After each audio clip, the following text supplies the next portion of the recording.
정배 찬송 67장 영광의 여호와 함께 찬송하겠습니다. 67장입니다.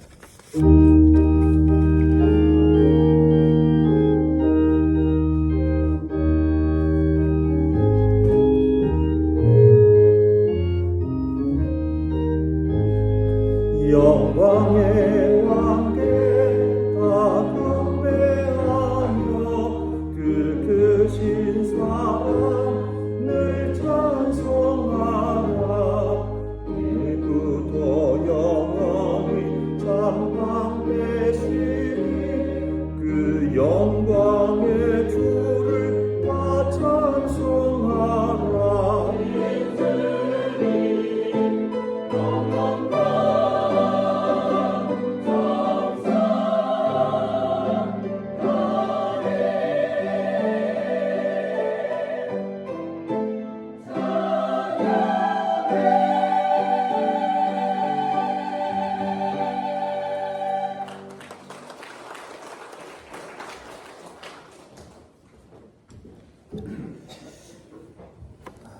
기도하겠습니다. 거룩하신 하나님 감사합니다.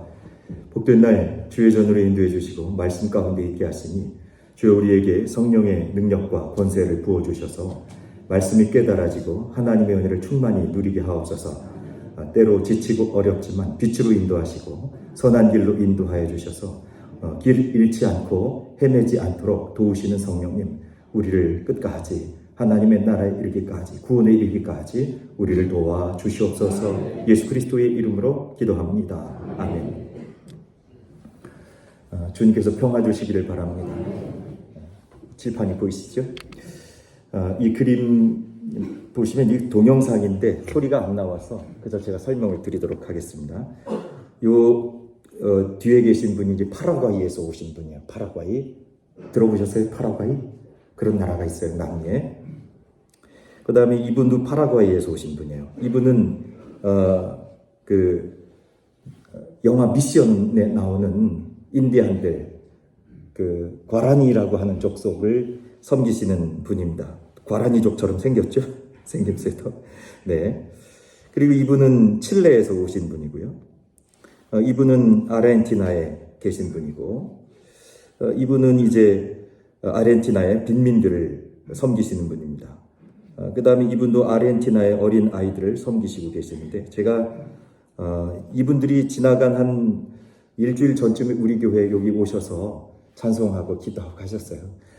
어디로 가는 길에 제가 잠깐 우리 교회 좀 들렸다 가셔서 기도해 주시라고 그랬더니 찬송하고 기도하고. 여러분, 우리 교회 선교사 한 10분, 물론 그 옆에 가족분들도 다 선교사님들인데 브라질에서 오신 분도 계셨고, 이 앞쪽에 브라질에서 오셨던 선교사님도 계십니다.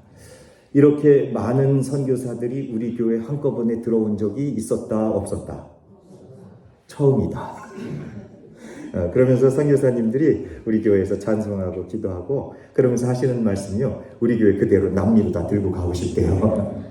우리 교회 너무 복되고 아름답다고 그대로 아르헨티나로 파라과이로 가지고 가고 싶다고 그럽니다. 그런데요, 이분들을 우리 남미선교위원회라고 하는 동부위원회 교회에서 돕는 일들이 있어요. 우리 교회도 좀 돕지 않습니까? 그런데 이분들에게 뭐 해드릴 수 있는 게 많지 않아요. 이분들이 대부분 5년 만에 7년 만에 한국에 들어오신 거예요. 코로나가 그 사이에 있었잖아요. 전부 다 코로나 때문에 죽었다 살아나신 분들입니다. 아르헨티나에 무슨 또 브라질에 무슨 파라과이에 무슨 특별한 의학적인 그런 것들이 한국만큼 뛰어나지 않으니까 의료 혜택을 보시기도 쉽지 않고, 그래서 전부 생사를 넘나들어서 코로나를 이기신 분들입니다. 그래서 그때마다 지금 아무개 선교사님이 코로나 걸렸는데 다 죽게 됐습니다. 기도해 주세요. 한 번씩 다 이런 분들이에요. 실제로 브라질에서 이성전 선교사님의 아내 선교사님 돌아가셨거든요. 이분들이 그때를 넘어서서 이번에 들어오셨고요. 그런데 이제 제가 드리고자 하는 말씀이, 이분들을 그 후원해서 교회에서 뭐 한 10만 원 이렇게 모아놓은 걸 가지고요, 이분들이 2년이든 3년이든 한번 돌아오면 원주 기독병원에서 건강검진을 해드려요. 근데 4월 13일 날 제일 먼저 들어왔던 저 끄트머리에 있는 이 이명훈 목사님, 파라과이에서 오신 목사님이 4월 13일 먼저 들어와가지고 건강검진 받으신 겁니다. 그런데 한 일주일쯤 지나서 건강검진 결과가 나온 거예요. 아무 말을 못하는 거예요. 초두검이 됐어요.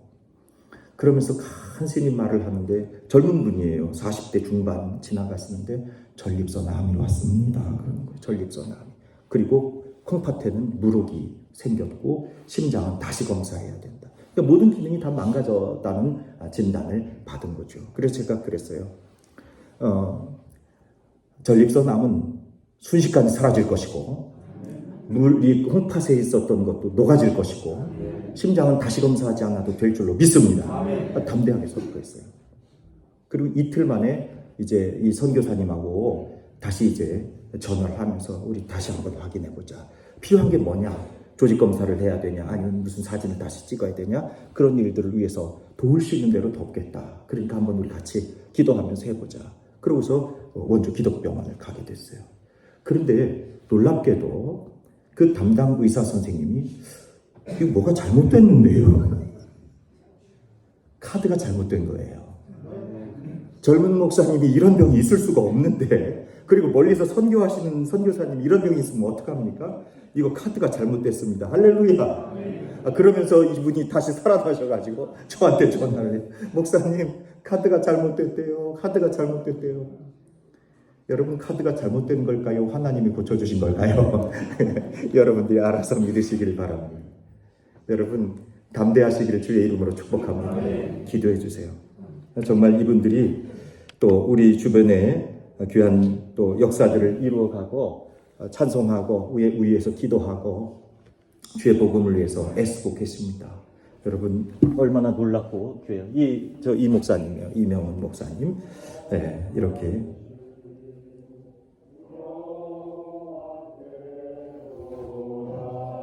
네, 찬송이 들리네요. 음성이 들리네요. 네, 이렇게 찬송하고 가셨어요. 여러분, 저와 여러분의 삶을 하나님께서 세상의 사람들이 다 각각 다르죠. 또 살아가는 방식도 조금씩 다릅니다. 어떤 사람은 정말 단돈 10,000원을 가지고도 풍성하게 사는 사람도 있어요. 그런데 세상을 다 가지고 있는 사람들, 많은 것을 가지고도 항상 못 가져서 안달이며 불평하는 사람들도 있을 수 있습니다. 그러나 우리 하나님의 사람들, 하나님께서 저와 여러분들이 얼마나 부요하고 윤택하고 그리고 넉넉하고 풍요롭고 풍성한 삶을 살기를 원하시는 줄로 믿으시기를 주의 이름으로 축복합니다. 왜? 그게 참된 행복의 삶이거든요. 그리스도 안에 참된 행복이 있기 때문에 그렇습니다. 창세기 27장 28절 말씀 보면 하나님은 하늘의 이슬과 땅의 기름짐이며 풍성한 곡식과 포도주를 누구에게 주시기를 원하노라? 나에게, 네게 가는 거 나에게. 하나님 풍성한 것을 저와 여러분에게 주시기를 원하시는 분입니다. 그러므로 저와 여러분들이 하나님 주시는 풍성하고 부유한 삶을 누리시기를 주의 이름으로 축복합니다. 그럼 풍요한 삶을 누린다는 게 뭐예요? 늘 기뻐하면서 사는 겁니다. 또 때로 나누어 주면서 사는 삶입니다. 이것이 주님안에서 누리는 참된 행복이죠. 히브리서 13장 1절 2절 말씀 보니까 형제 사랑하기를 계속하십시오. 손님 대접하기를 잊지 마십시오. 이로써 부지 중에 천사들을 영접한 분들이 있습니다. 여러분, 형제를 사랑하고 손님 대접하기를 끊임없이 하는 우리 성도의 삶이 되고 우리 교회에 그런 능력이 있기를 주의 이름으로 축복합니다. 여러분, 그것이 하나님 기뻐하시는 거죠. 인색하면 안 됩니다. 왜? 모두 다 하나님의 것이기 때문에 거기서 참된 만족을 느끼는 거죠.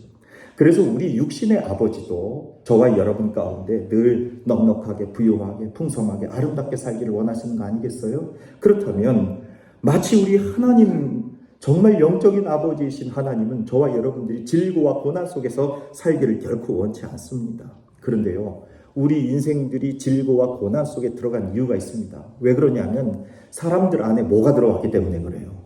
죄가 들어왔기 때문에 인생이 각박해지는 겁니다. 죄가 들어왔기 때문에 인생들이 행복을 잃어버리게 된 겁니다. 언제나 부족해요. 언제나 모자라요. 언제나 아파요. 언제나 괴로워요. 언제나 원망이에요. 죄가 들어오면 사람을 비겁하게 만들 뿐만 아니라 무책임한 인생으로 만들어가게 되고 맙니다. 여러분, 가인이 동생 아벨을 죽이고 나서 하나님이 찾으셨잖아요. 그때 하나님이 물으십니다.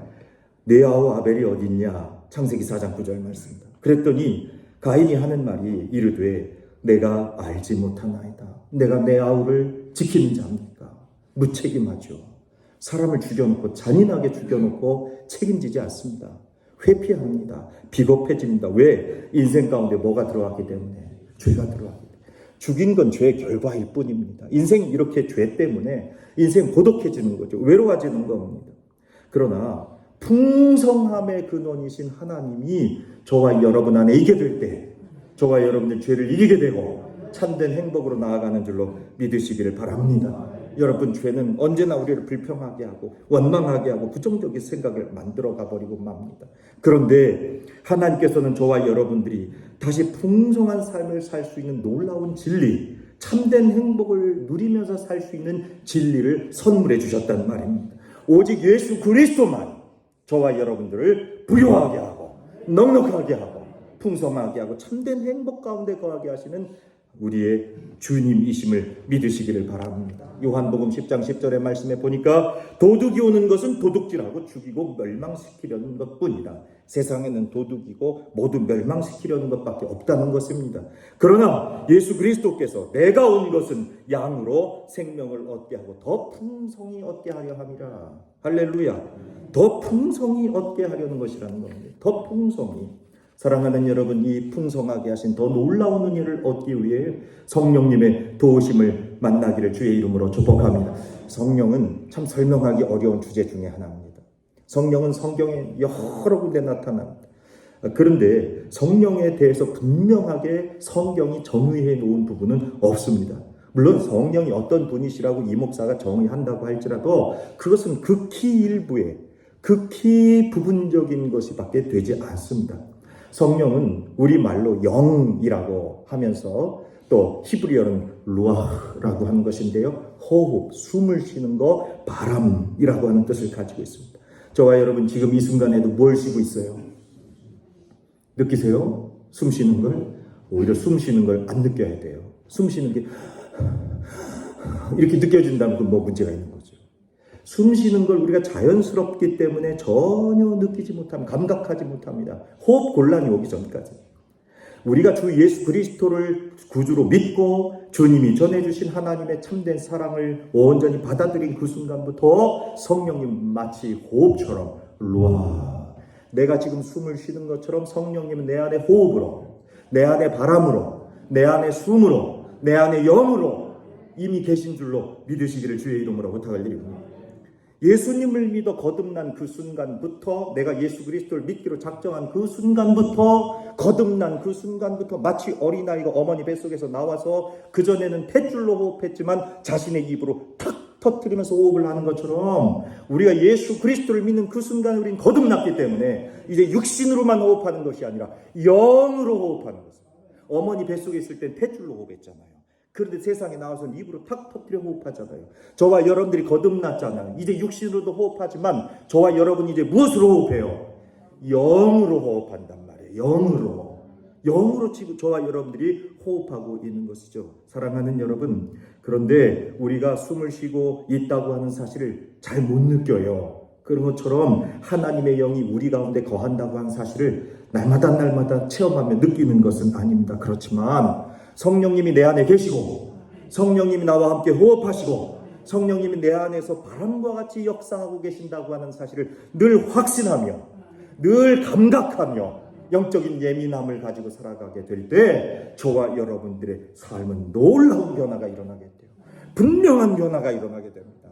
사랑하는 여러분, 그래서 믿음의 사람들 보고 자꾸 무엇을 받으라고 해요?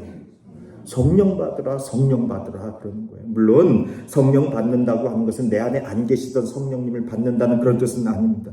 이미 우리 안에 성령님이 거하시고 이미 내주하시고 나와 함께 호흡하고 계시는데, 그런데 그 성령님이 내 안에서 호흡하며 나를 이끄시며 나를 주장하시고 그분 없이는 내가 살 수 없다고 하는 것을 깨닫게 되는 영적 감각, 그것이 바로 내 안에 성령 받는다는 의미가 되는 것입니다.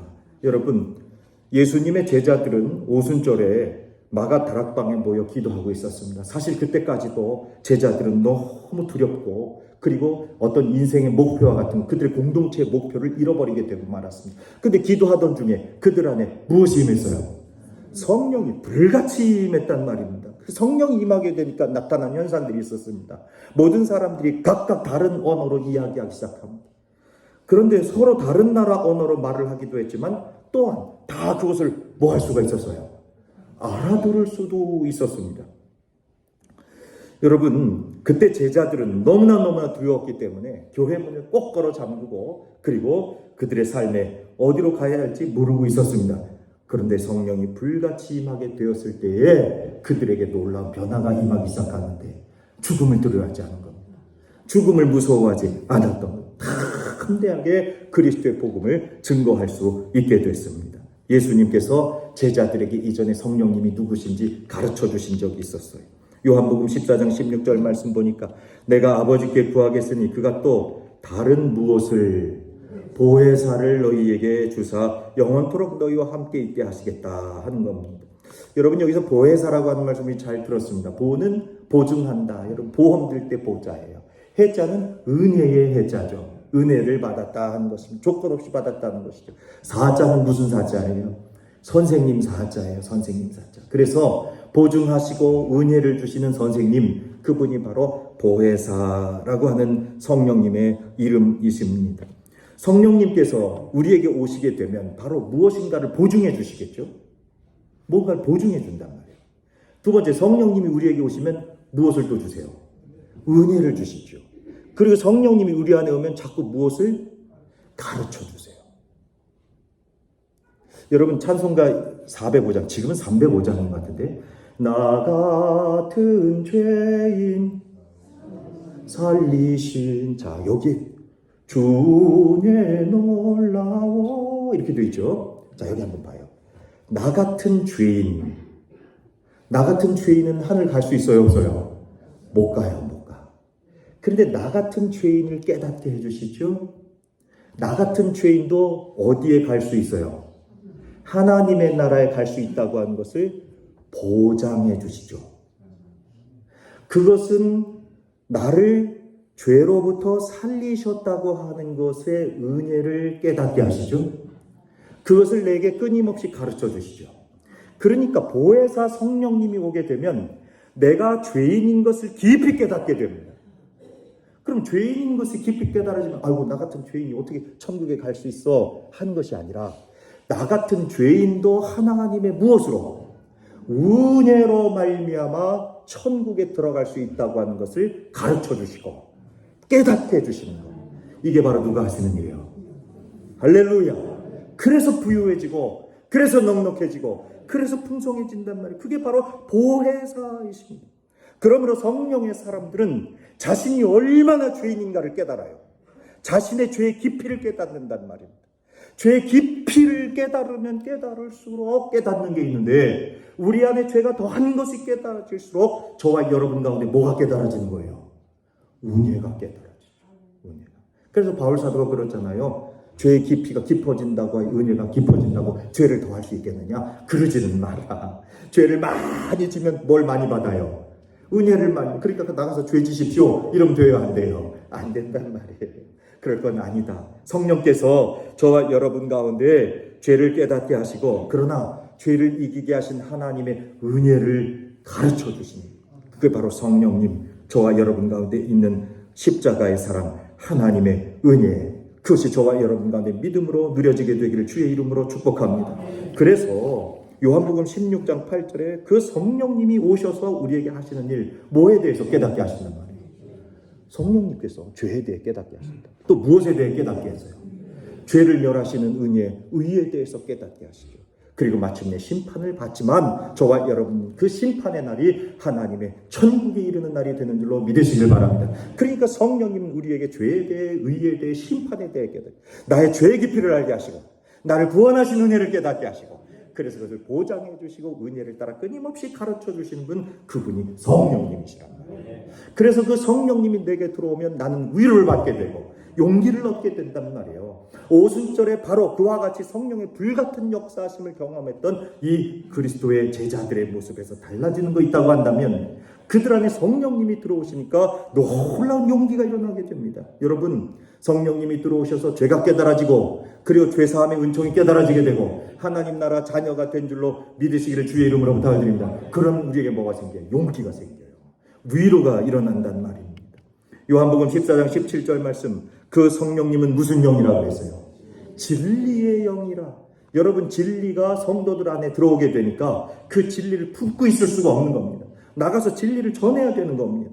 제자들 가운데 성령이 임하게 되니까 보혜사 성령님이 죄를 깨닫게 하시고 의를 깨닫게 하시고 하나님의 구원의 능력을 가르쳐 주시니까 그들 안에 하나님의 진리가 깊이 들어와서 그 진리를 품고 살 수가 없는 거예요. 그 진리를 나가서 전파해야 되는 거예요. 지금까지는 문 잠그고 걸어 잠그고 두려워 목표 없이 살았지만 성령님이 임하시게 되니까 그들의 삶 가운데 놀라운 변화가 일어나서 가뒀던 문을 열고 닫혔던 문을 열고 잠궜던 문을 열고 세상으로 나가는 겁니다.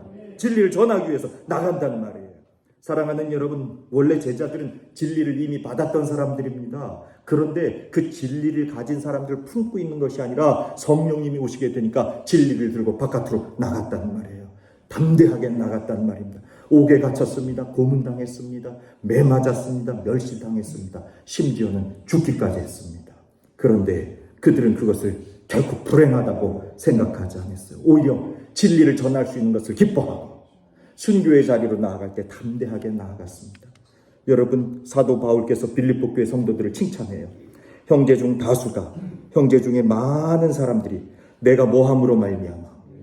여러분, 바울 사도가 감옥에 갇혔어요. 아이고, 예수 전하다가 바울 사도가 감옥 갇혔구나. 우리도 감옥 갇힐 수 있겠으니까 이제 복음 전하는 일은 더 하자. 그만하자. 바울 선생님도 감옥소 끌려가는데 우리가 복음 전하다가 우리도 감옥소 가면 어떻게 그만하자. 이래야 되는데 바울 선생님 지금 뭐 해버리신 거예요? 감옥소 가셨잖아요. 매였잖아요. 그런데 형제 중 다수가 나의 매임으로 말미암아 주 안에서 신뢰함으로 몹시, 아이고, 세상 말로 겁땡가리 없이 겁 없이 나가. 오히려 바울 사도가 뭐에 어디에 갇힘으로 말미암아? 감옥소 갇힘으로 매임으로 말미암아 겁 없이. 왜? 그들에게 누가 임하셨기 때문에. 할렐루야. 성령님이 임하셨기 때문에 그랬단 말이에요. 빌립보서 1장 20절 21절 말씀 보니까 나의 간절한 기대와 소망을 따라 아무 일에든지 뭐하지 않고 부끄러워하지 않고 지금도 전과 같이 온전히 담대하여 뭐하든지 살든지 죽든지 내 몸에서 그리스도가 존귀하게 되게 하려 하나니 이는 내게 사는 것이 그리스도니 무엇도 유익함이라. 아멘이십니까? 진짜 죽는 것도 유익해요? 성령 받은 사람들이 그렇단 말이에요. 성령 받은 사람들은 죽는 것도 유익해진단 말입니다. 사랑하는 여러분, 우리는 바울 사도가 감옥에 갇혔었을 때 사도행전의 보고를 잘 알고 있습니다. 한밤중에 감옥에 갇혔던 바울과 실라가 기도하고 하나님을 모하고. 여러분, 감옥에 죄 없이 갇혔습니다. 모함을 당했습니다. 그리고 힘없이 끌려갔습니다. 죄 없이 억울하게 갇혔던 사람들이 은밀하게 모여서 문 잠그고 기도하던 사람들이 어떻게 그 감옥에 갇힌 것을 나아가 찬송하고, 어떻게 그 문을 잠그고 기도하던 사람들이 죽음을 두려워하지 않고 겁 없이 나가 복음을 전할 수가 있었겠어요? 그들 안에 누가 임하셨기 때문에? 성령님이 임하셨기 때문에. 성령님이 임하셔서 그들의 인생에 참된 행복이 무엇인지 깨달아졌기 때문에 그렇다는 이야기입니다. 사랑하는 여러분, 성령님은 우리 환경을 바꿔주신 분이 아니에요. 그 감옥소에서 나가게 하셔서 행복하게 하신 분이 아니라요. 감옥소에 있어도 행복하게 하시는 분, 감옥소 바깥에 있어도 행복하게 하시는 분, 어떤 형편에 있든지 저와 여러분들이 행복한 삶을 살도록 인도하시는 분, 그분이 성령님이시다.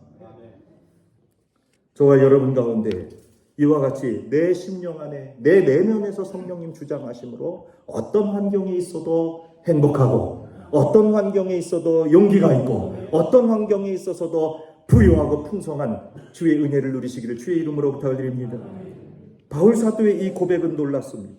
내가 궁핍하기 때문에, 가난하기 때문에 말하는 것이 아니다. 나는 어떠한 형편이든지 뭐 하기를 배웠다. 자족하기를 배웠다. 보세요. 나는 무엇에 처할 줄도 알고, 가난하고 천한 일에 처할 줄도 안다. 풍부에 처할 줄도 안다. 모든 일, 곧 무엇에도, 배부름에도, 또 무엇에도, 배고픔에도, 또 풍부와 궁핍에도 처할 줄 아는 무슨 비결을 배웠다. 그러니까 가난해도 행복하고, 배불러도 행복하고, 감옥소에 있어도 행복하고, 감옥소 바깥에 있어도 행복하고, 그에게 누가 계시기 때문에. 있습니까? 성령님이 계셔야 이렇게 된단 말이에요. 그래서 바울 사도는 내게 능력 주시는 자 안에서 내가 모든 것을 할 수 있다 이렇게 고백해요. 왜? 내 안에 누가 계십니까? 그게 성령님이 주신 선물이다 그 얘기입니다. 사랑하는 여러분, 그러므로 성령 받은 사람은 인생의 조건이나 환경을 탓하지 않습니다. 어떤 환경 가운데도 만족합니다. 그 마음 누가 주셔요? 성령님 주신단 말이에요. 때로 인간관계가 불편해질 때가 있어요. 아이고 저 사람만 없으면 내 인생이 행복하겠어. 그래서 저 사람이 안 없어져. 그러니까 누가 옮길 생각을 해. 내가 떠나면 되지. 그렇게 되나요? 사랑하는 여러분, 사람의 관계에서 불편한 거 있을 때 성령님께서 성령님 저 눈에 보기 싫은 것들 다 치워주세요. 도깨비 방망이를 뚝딱. 하나님 내 주변에 지금 감옥소가 있어요. 이거 확 없애주세요. 뚝딱. 이게 아니란 말이에요. 그래서 내 주변의 환경을 바꾸고 내 주변의 조건을 바꾸고 형편을 바꾸어 주시옵소서 성령님. 그러지 않으면 난 온전히 하나님의 사람 아닙니다. 이렇게 한다고 한다면 그는 성령의 능력을 실제로 체험하지 못한 사람이에요. 내가 지금 감옥에 있을지라도, 내게 불편한 사람이 내 앞에 있을지라도 내 안에 풍성하고 내 안에 부유하고 내 안에 만족하고 내 안에 기쁨이 있는 거룩한 성령님의 능력을 누리시는 사람, 그 사람은 안에 누가 계신가요? 그게 성령의 능력이라. 그래서 다윗이 여호와는 나의 목자시니 내게 부족함이 없다. 그가 나를 푸른 풀밭에 누이시고 쉴 만한 물가로 인도하신다.